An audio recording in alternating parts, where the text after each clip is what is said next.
And she said, Martha, hope has to evolve and change. And that simple line brought tears to my eyes because I thought so much about our experience with our son, William, when he was diagnosed with trisomy 18 at 14 weeks gestation. You don't know what the future holds for you.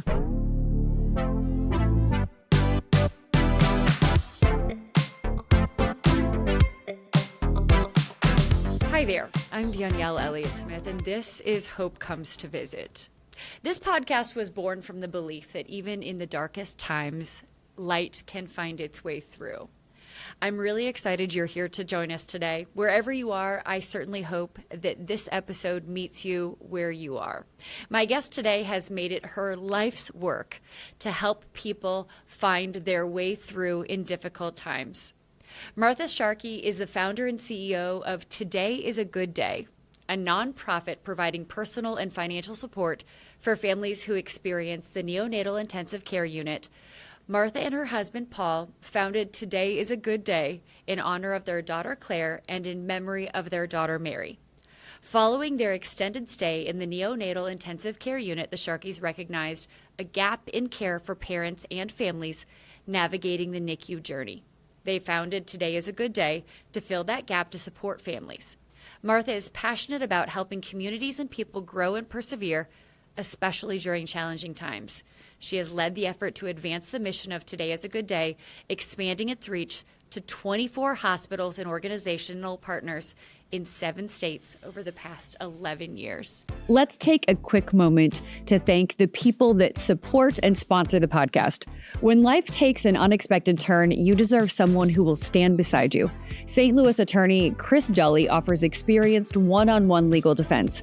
Call 314-384-4000 or 314-DUI-HELP, or you can visit dullylawfirm.com. That's D-U-L-L-E lawfirm.com for a free consultation. Martha, thank you so much for being here with me. Oh, thanks for having me join you as a guest. It's great to be here. It is. I was reading more about your story, and you are the reason that I am doing stories like this. People who have somehow taken an extremely difficult time in their life and said, I want to show people that there is a way through. And even more so in your situation, you are not just saying it's possible to make it through, but you're holding out your hand and saying, I'm going to help you do it, because when I was going through it, there were missing pieces, and I want to make this journey easier for you. That's why we founded Today is a Good Day. Try and help others going through it.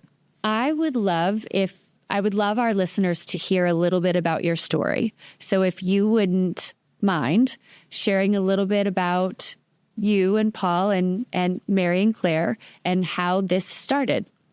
Sure. Well, thanks again for having me. We found out, my husband and I are proud Penn Staters. We went to Penn State, met there, got married at Penn State.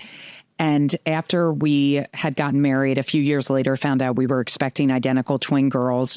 Very exciting for our family, as you can imagine. Absolutely. And we thought, like so many, you get pregnant, you have a baby, you start a family. Mm-hmm. Not how our story went, but our daughters were due March 8th of 2011, and I'll never forget the day, November 9th of 2010. Something didn't feel right. I was at work.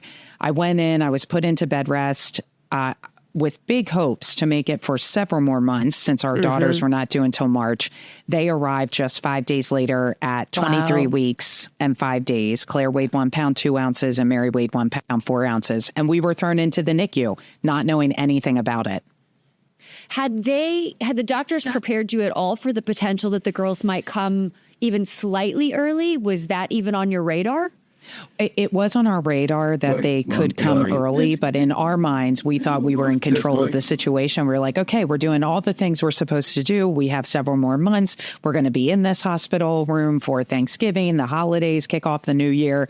That is not how our story went. And we really didn't have any family members or friends who had experienced the neonatal intensive care unit. And especially with babies born so prematurely as our daughters were, Right. before 6 months, gestational age, it was a really scary time for us. And when the girls were born, Claire was actually our weaker twin when the girls were born. Mary was a little bit stronger. And then 2 weeks into our journey, unfortunately, Mary lost her fight the Sunday after Thanksgiving. And as we said goodbye to her that Sunday, we went back to Claire, who was continuing to fight. She had dropped below a pound. She was very sick. And I still remember my husband looking at me and he said, we're going to leave here with 2, 1, or none. And we're going to be okay, whichever path is chosen for us. And that was when the doctors had done their consult with us, actually before the girls were born. And so we weren't sure what our future held. That is a very heavy experience to go from we're expecting twins to bed rest to 5 days later, you're in the NICU, not even having been familiar with the NICU, to losing one of your girls, to putting all of your attention on Claire and not knowing what to expect. How long was Claire in the NICU? Claire ended up spending 103 days in the NICU. And a story that I always remember, we worked really closely with the medical team members, the neonatologists, and the rug had come for the girls' room along with both cribs. So my husband had gone home. He got one of the cribs out of the nursery. The rug was still rolled up. And I said, we're not going to put that rug out until we know that Claire is coming home, because we weren't sure. And I'll never forget the day that one of our dear friends, one of the neonatologists who took care of Claire and Mary, looked at Paul and me in the NICU and she said, you can put the rug down. Claire's going to come home. So she came home 3.5 months after being in the NICU. Oh, Martha, my heart. It's funny. As soon as you said that about the rug, I thought you're going to tell me that you got to put the rug down. Yes. And those are core memories, right? You have those moments where you're just like, this was the moment that I knew we actually were going to get to take her home. Is there an average stay in the NICU for children, for families going in and out of there? I'm not familiar. No, there's really not an average stay. Everybody's story is so unique and their journey is all different. And there are babies like Claire and Mary who are in the NICU, to full-term babies who had complications at birth or are medically complex who spend time in the NICU. And every journey is different. One of the phrases that families who may spend a week or a couple of days in the NICU, they say, oh, we were only in the NICU for 7 days. And our rule at Today is a Good Day is to never say only. So it doesn't matter how long that you're in the NICU. It's not a place that you expect to be or want to be. The medical team members are incredible, but it's a scary time. It's a experience that's filled with ups and downs, a roller coaster ride. So at what point do you and Paul say, okay, there is a way that we want to show other families a little bit of light while they're going through this experience? We had no idea what to expect. There is a way that maybe we can make this terrifying journey a little bit softer. I think that's a great question. I think it relates to all of the difficult times that many of us can go through. And for Paul and me, we looked back at those positive moments. So we live by the motto, one day at a time. In fact, in our care packages, we give 1 day at a time bracelets out to families as a reminder. And that 1 day, 1 hour, 1 minute at a time. And the name of our organization, Today is a Good Day. We always tried to celebrate the good moments and the good days that we had with Mary at the beginning or with Claire during her extended stay in the NICU. But I think for all of us, we look at those difficult times and experiences that we have. Are there pivotal moments that really stick out to us? And for us being in the NICU, there were several moments that stuck out to us that were so important that helped us to launch Today is a Good Day. We met a former 23-weeker. He's now heading off to college. I was just texting with his mother this week. Wow. He came in with his mom 1 week after Claire and Mary were born. The nurses said, you and Paul need to go meet Sam. He is a 23-weeker. We went back. There he was playing on his mom's iPhone. He gave us so much hope and inspiration. We left that pizza lunch and we said, okay, Sam's successful. Claire can be successful. That was actually before Mary had passed away. And Sam, that little bit of inspiration inspired us down the road to start taking Claire back to meet with families when she was 18 months old. We met another family who had twins and we started going to dinner with them. So it really helped us to say, hey, parents going through the NICU caregivers, make connections with others who are going through this journey. Meet them, talk to them, build those lifelong friendships. I was just texting with her today. So there are those pivotal moments. I love that. I love the way that you've created this community chain of inspiration, of hope, of... I learned a long time ago that hope is so powerful for us when we're going through experiences. Having that taken away is painful, right? When someone just rips that out from underneath you, it can be very damaging to your psyche when you're going through something. And it is equally and opposite powerful when someone provides it for you. When someone comes in and says, look what can be, hang in there. And that feels as though that is what you are providing on so many levels for so many families. So how did it start? What did you guys do first? We started taking Claire back and meeting with families. We would host pizza lunches. And then my best friend from Penn State called me and said, I started your fundraiser page to raise the money for your 501c3. I'm tired of hearing you talk about it. So let's get this thing going. And the three of us got it started. My best friend, Paul, and myself, we just kind of worked together. She helped us raise the money to apply. My brother-in-law's an attorney. So we were able to do all the paperwork and everything we needed to do. And then my grandmother, who was my favorite person, another Martha, she passed away in July of 2014. We received our official 501c3 status in May of 2014. So we just celebrated 11 years. But in July, my nan passed away. And our family said, in lieu of flowers, please donate to a newly formed foundation. And we raised our first $3,000 to help purchase care packages. Wow. Tribute to my grandmother.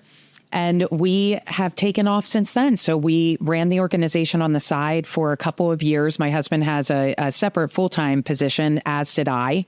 We ran it on the side. And then at the end of 2017, we had a real heart-to-heart about the future of Today is a Good Day and how much it was growing and how we really couldn't continue to manage it out of our basement.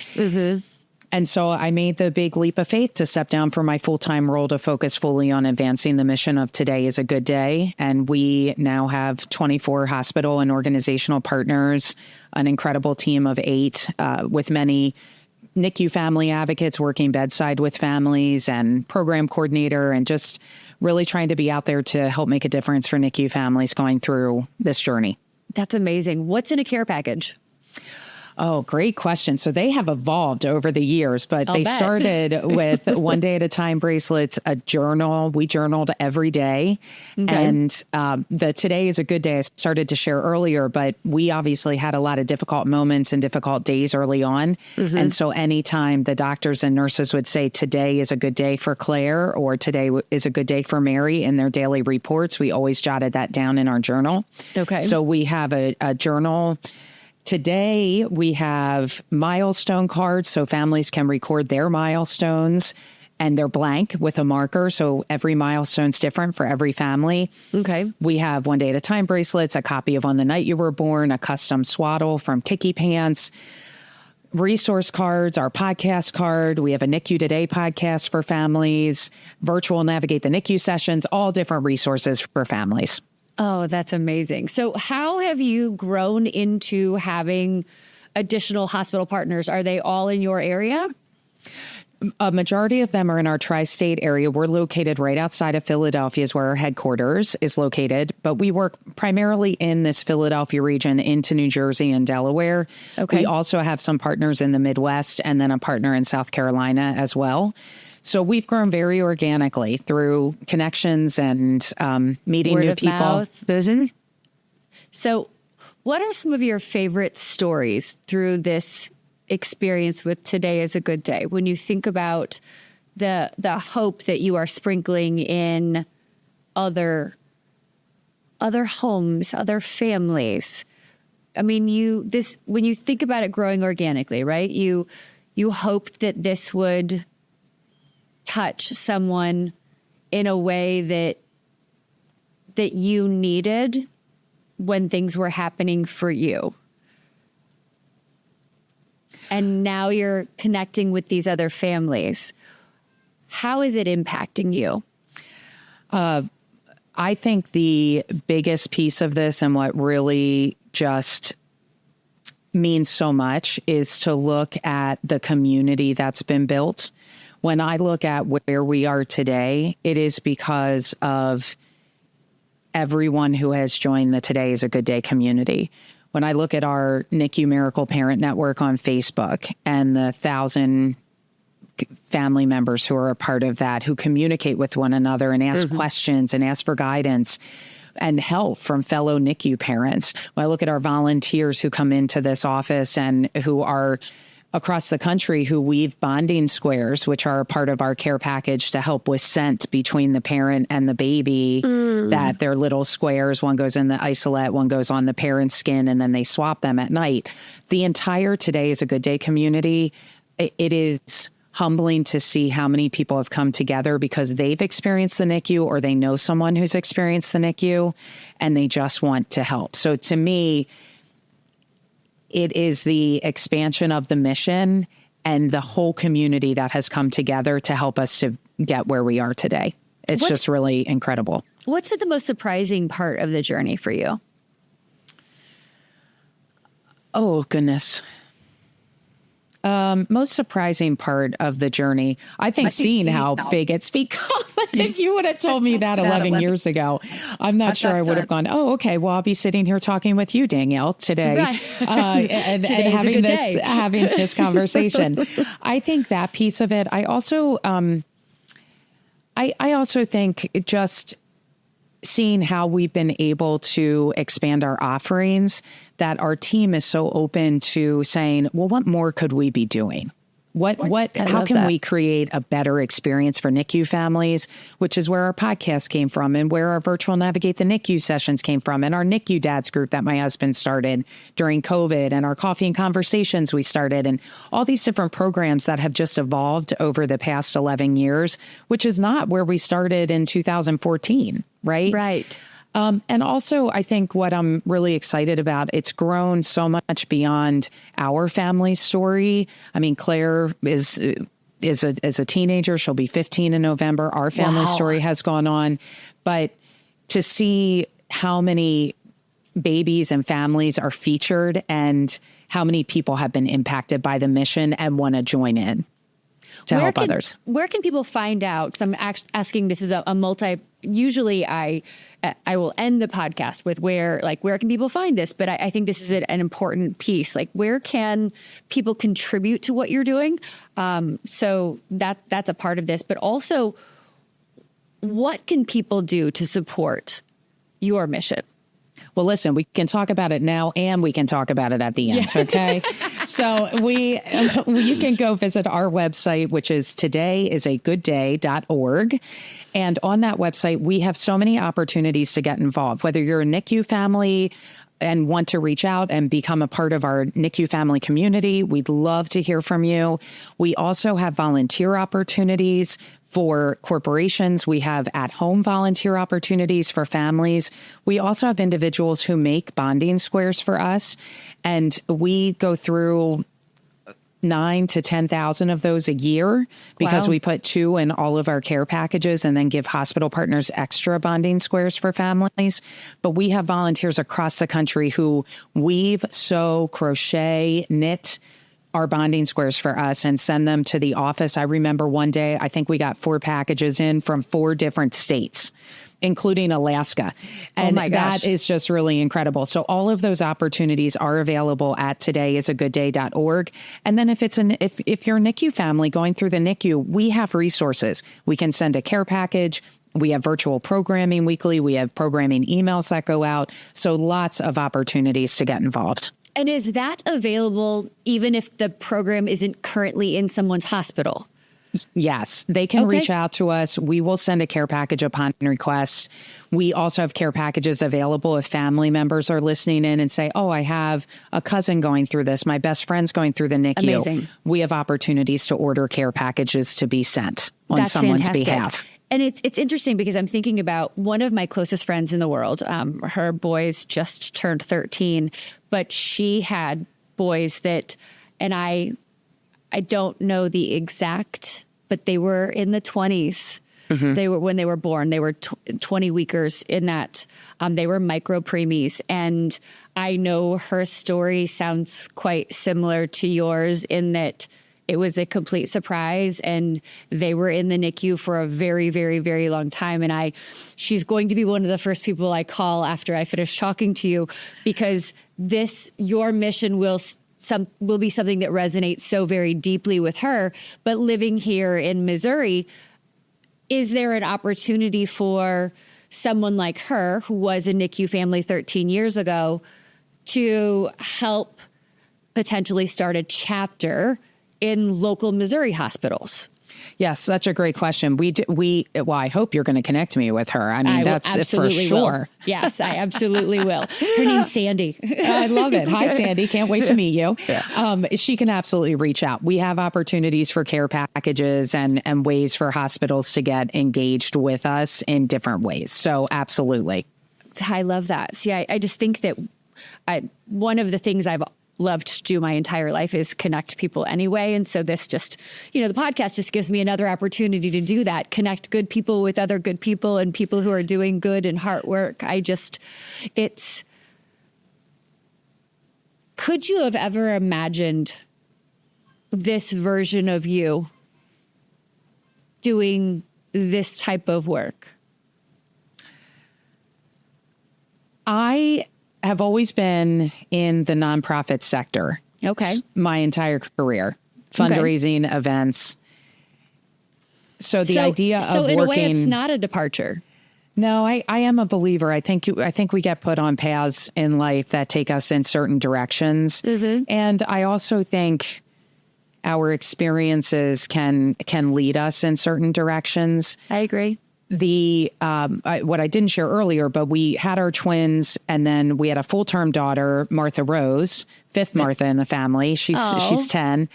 And then we had a son who was diagnosed with trisomy 18 in 2018. And we learned that at 14 weeks when I was pregnant with him. Okay. And I carried him until 34 weeks, and he was with us just about an hour and a half before he passed away. Oh, Martha, I'm sorry. Thank you. But I think all of those life experiences for us have been poured back into the mission of Today is a Good Day. Mm-hmm. So we are focused on the NICU experience, but we know that NICU families like ours also go through loss. And so making sure that we have child loss resources available or can help connect families that may have, with organizations that may have child loss as a primary focus of their mission is really important to us. But I do think just from a life experience, it's all how you approach it. And for us, this was our path that we got. We have these conversations with our daughters frequently because it's very easy for us to say, this isn't fair, why this happened to us. Absolutely. But why didn't it happen to us? And so what can we do to try and help other people who are going through this journey and help them to have a better experience than we did going through it? I love that. And I love that you're having these conversations with your daughters. It's so much of my life experience informs this podcast, right? The grief and the loss and I'm in recovery. So one day at a time has been a fundamental piece of my life. I'm just celebrated 6 years, and congrats. Thank you. And it's funny because I had heard the phrase one day at a time before choosing sobriety. And I had always heard one day at a time and AA and you know, sponsors and they were all just phrases to me. And I can remember sitting in a meeting and hearing someone say, I have to take it one day at a time, because if I think about the never again, it will drive me batshit crazy. And I thought, oh, there's actually a meaning behind one day at a time. Oh, so my goal is I'm making it through today. I see. And it's amazing to me how one day at a time has popped up in so many aspects of my life since it has truly resonated. And it really is beautiful in its simplicity, right? Because what you're talking to the families about, and the today is a good day, the beautiful simplicity of that is we're focusing on what we're doing right now. And Yes. the squares and the scent and the love and the light and the peace that you're offering is focusing on right here, right now. And what can we do to love on you and your family and your child and your children? And I'm in awe of how you and Paul have taken, and your best friend as well. Yeah. Your best friend for saying, yeah, I'm not going to let you guys just let it be this thing you talk about we're going to do. Mm-hmm. Is your best friend still involved? She is. She served on our board originally. She now is on one of our committees, and it worked out great. You talk about people being in your life. She is a chief operating officer for a large nonprofit, and she has helped with strategic planning and different aspects of the organization in such a meaningful way. And we were pregnant at the same time. So her firstborn and our daughter, Claire, are best friends for life. I love that. And they are connected at the hip when they get to see each other. They don't live super close to us, but close enough. So she was at the hospital the day after Claire and Mary were born to be up here and be there. How does Claire tell this story? Oh, interesting. Claire just had her first podcast interview the other week. So she's out really? there. Luckily, she loves drama and theater. So she's all about the microphone and the stage. But she tells her story, and we talk about it a lot because I think it can sometimes be heavy. It's heavy for her that she has a twin who's not here, but we try to be as supportive as possible, and that she and her sister Martha Rose have lost two of their siblings. Right. How we talk about it, it's something we've had to handle with their teachers at school to say they may talk about it. Just want to prep you and let you know that we have 4 children, 2 are here with us, 2 are keeping watch from above, and the girls may say something about their siblings who aren't here, but we have always been very open about it in our family and in conversation. And I think Claire is as well. And she shares her story. She was just here today volunteering this morning at the office, but she has really become she's a walking, talking miracle child. I suspect, not just because I imagine you and Paul are compassionate in spades, but it sounds to me like you are raising girls who are compassionate and heart-centered and who will know who they are and how to be good-hearted people in the world. We hope so, Danielle. It's the goal, Martha. I know it's the goal, but come on, as parents, we do the best we can, right? We hope, but that's what we hope for. Absolutely. I mean, I certainly know that it's what we hope, but doing the good heart-centered work that you're doing and raising girls who have had to go through some hard stuff, right? And you've been honest with them about it. You haven't hidden them from it. How have they handled that level of honesty from you? I That's a great question. I should probably ask them more in depth how they've handled it, but I think they've handled it fairly well. When we look at, they are still very blessed to have 3 of their grandparents, but I think the idea of loss and is something that we talk about really openly in our family. So when we would go to the cemetery together, and actually my husband wrote a really wonderful blog post, a journal entry on our website about Munchkins with Mary and taking the girls to go have Munchkins at the cemetery. And how it kind of changed his perspective of how he talked about our family and what Claire shared with him that day. But I think I think they're doing okay with it. How do you define hope? Oh, hope is something we talk about every single day. We talk about community and hope, and that is a core part of our mission. Our mission is providing hope and building community. And what I love about the word hope, and I have to paraphrase from a dear friend of mine, she's a bereavement nurse at a local hospital here. She's become a very good friend over the past number of years. So she works with families on a daily basis who are experiencing child loss. I mean, she is just an incredible human being. Angel. And I feel so grateful to know her. But I interviewed her for one of our podcast episodes, and we had a real heart-to-heart. I oftentimes say, if a guest makes me cry on the podcast and I'm interviewing them, it's a problem. But no, it's actually a good thing, because I mean, I've been made to cry too. But that means you're doing heart work, right? Because it means you're willing to be vulnerable with them. But she said something, and I'll pass it along here. I'm going to kind of paraphrase a little bit, but this one line she said specifically, and I think it's so important. We started talking about hope, and she said, Martha, hope has to evolve and change.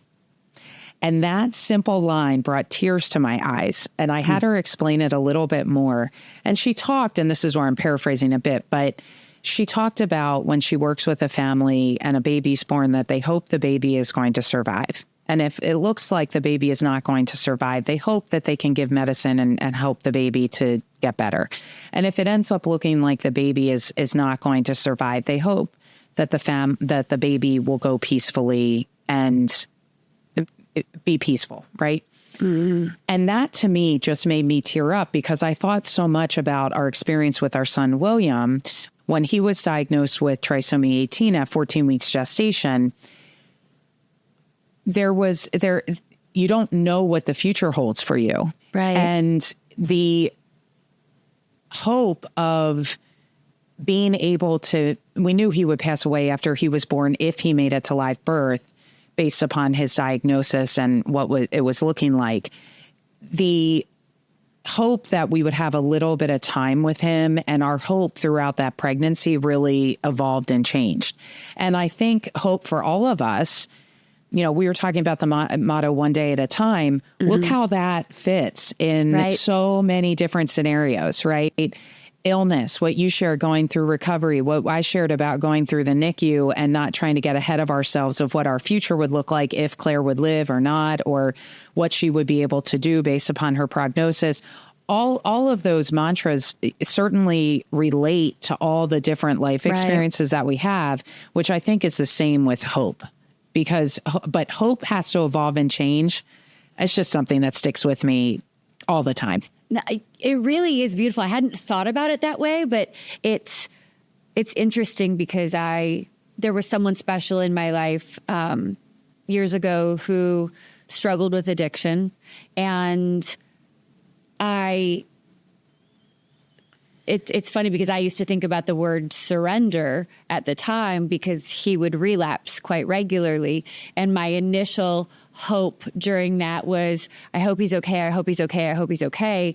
And then it evolved to, I'm hoping for the strength to handle whatever happens, because I have to let go of a piece of it. I can't control that anymore, but as you were talking, I was thinking about how my hope has evolved over time. So you're really going to have me ruminating on that. I know.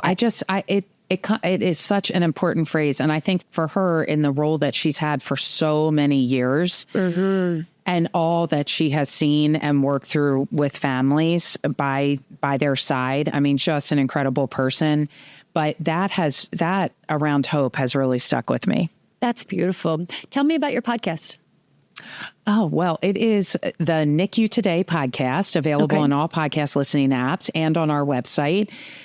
We have podcast episode featured with families sharing their different experiences that they've had. We also have lifestyle experts who happen, a lot of them, to be connected to the NICU experience, whether they had it themselves or they had a close family member who went through it. We also interview NICU nurses, doctors, and it's a resource for families.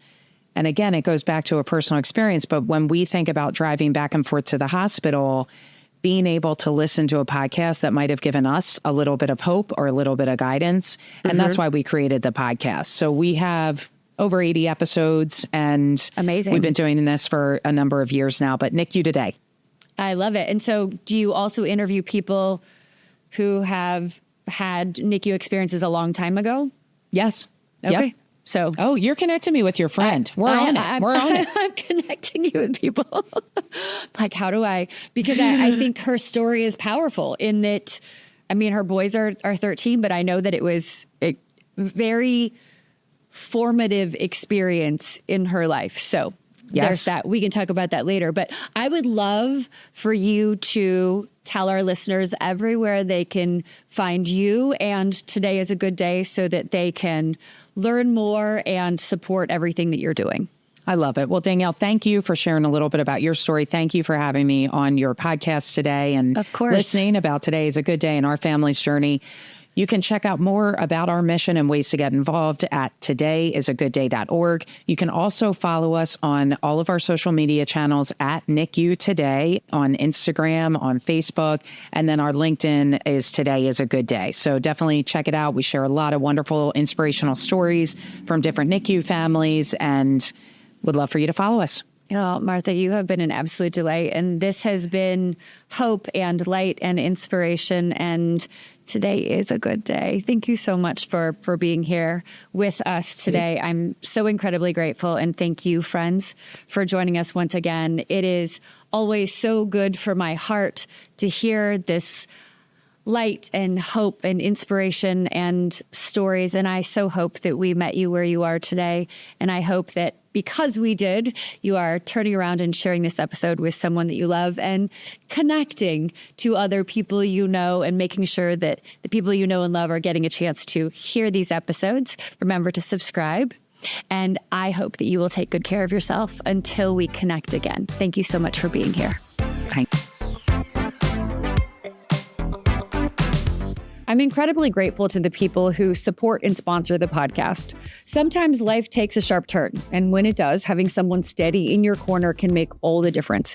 Chris Dully is a trusted St. Louis attorney who personally guides his clients through criminal defense cases with clarity, compassion, and experience.